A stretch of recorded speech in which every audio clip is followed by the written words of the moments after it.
মঙ্গলবার ফের দাম বাড়ল পেট্রোল ও ডিজেলের দাম লিটার প্রতি প্রায় 90 পয়সা বেড়েছে।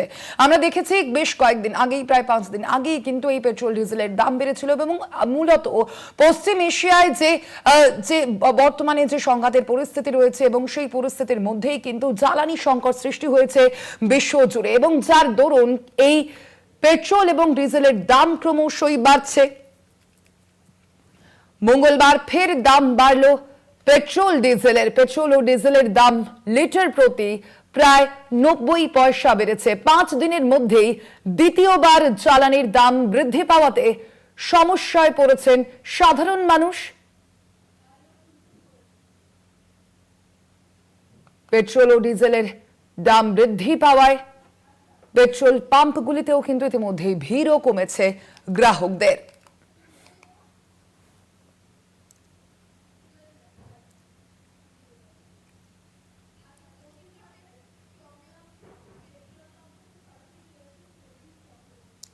কথা বলবো এ নিয়ে আমাদের সঙ্গে এই মুহূর্তে বসিরহাট থেকে রয়েছেন প্রতিনিধি সঞ্জিত চক্রবর্তী। সঞ্জিত, এই মুহূর্তে তুমি ঠিক কোন পেট্রোল পাম্পে দাঁড়িয়ে রয়েছো? সেখানের কি ছবি? অন্যান্য সময় যতটা ভিড় থাকে গ্রাহকদের, তার থেকে আজকের ঠিক কি ছবি? পেট্রোল পাম্পের যে কর্মীরা তারা কি জানাচ্ছেন? ভিড় কি ক্রমশই কমের দিকে? একেবারে ঠিক। দেখো, বসিরহাটে একেবারে সীমান্ত যে জায়গায় সংগ্রামপুর সেই পেট্রোল পাম্প, সেই পেট্রোল পাম্পের ছবিটা দেখাতে শুরু করব। তুমি জানো গত 5 দিনে বিশেষ করে এই দুবার কিন্তু দাম বাড়লো, 4 টাকা 25 পয়সা করে দাম বেড়েছে। যেখানে দাম নির্ধারণ করা রয়েছে, একদিকে যেমন পেট্রোলের দাম বেড়েছে, অন্যদিকে কিন্তু বিশেষ করে ডিজেলের দাম বেড়েছে। সেই পরিমাণ কিন্তু যে 5 দিনে দাম বাড়ায় রীতিমতো কিন্তু পেট্রোল ইতিমধ্যে তুমি জানো গ্রাহকদের কিন্তু 2 লিটারের বেশি দেওয়া হচ্ছে না ইতিমধ্যে পেট্রোল পাম্পের থেকে, যেটা নির্দেশিকা জারি করা হয়েছে। অন্যদিকে ডিজেলের দাম বেড়েছে 4 টাকা 25 পয়সা। কি বলবেন, এই পেট্রোলের দাম বাড়ায় কতটা আমরা আতঙ্কিত? পেট্রোলের দাম বাড়ায়, পেট্রোলের দাম বাড়ায় কি বলবেন? পেট্রোলের দাম সরকার যত বাড়ায় বাড়াক, সমস্যা নেই। যত বাড়ানো তো বাড়াক, সমস্যা নেই। মানে তাতে কি আপনাদের জনজীবনে প্রভাব পড়বে? না। বিশেষ করে আরও একজনের সঙ্গে কথা বলবো যারা কর্মী রয়েছেন। এই যে পেট্রোল কি ঠিকঠাক আসছে? হ্যাঁ, ঠিকঠাক আসছে, কিন্তু আমাদের তেল খুব কম আসছে। হ্যাঁ, কোম্পানি থেকে বলছে যে আমাদের তেল শেষ না হওয়া পর্যন্ত তেল কোম্পানি থেকে দিচ্ছে না। আমাদের তো অনলাইনে সব সেট করা আছে, এখানে তো বুঝতে পারছি, কোম্পানিতে বুঝতে পারছি আমাদের এখানে তেল নেই, তখনই তেল পাঠাচ্ছে, তার আগে তেল কোনো পাঠাচ্ছে না। পাম্প ড্রাই হওয়ার পরে মজুদ রাখতে পারছে মজুদ রাখতে পারছে না, না কোনো মজুদ রাখছে না। তুমি শুনলে এখন মজুদ রাখতে পারছে না। আমি আরও সাধারণ একজন নাগরিক সঙ্গে কথা বলবো, কতটা সমস্যার মধ্যে পড়তে হচ্ছে।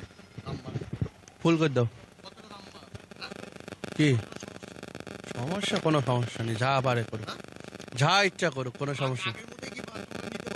হ্যাঁ, না না না, ফুল, কোনো সমস্যা নেই। 400 টাকার বেশি দিতে পারছি না। কেরাম বলতো 400 টাকার বেশি দিতে পারছি না। স্কুটিতে 300 টাকা, বা এই বড় গাড়িতে 400 টাকা। তুমি দেখে একবারে পেট্রোল কিন্তু যেখান থেকে পরিমাণে সাপ্লাই আসতো সেটা কিন্তু পেট্রোলে মজুদ রাখা হতো, অর্থাৎ পেট্রোল পাম্পগুলোতে, সেখানে কিন্তু মজুদ কিন্তু একেবারেই কম। তারা যেটা বলছে গ্রাহকের সংখ্যাটাও কমছে, কিন্তু যে পরিমাণ, অর্থাৎ সেই পরিমাণ কিন্তু একটা নির্দিষ্ট সীমায় 400 টাকার বেশি কোনো পেট্রোল দিচ্ছে না। অন্যদিকে ডিজেল কিন্তু 300 টাকা।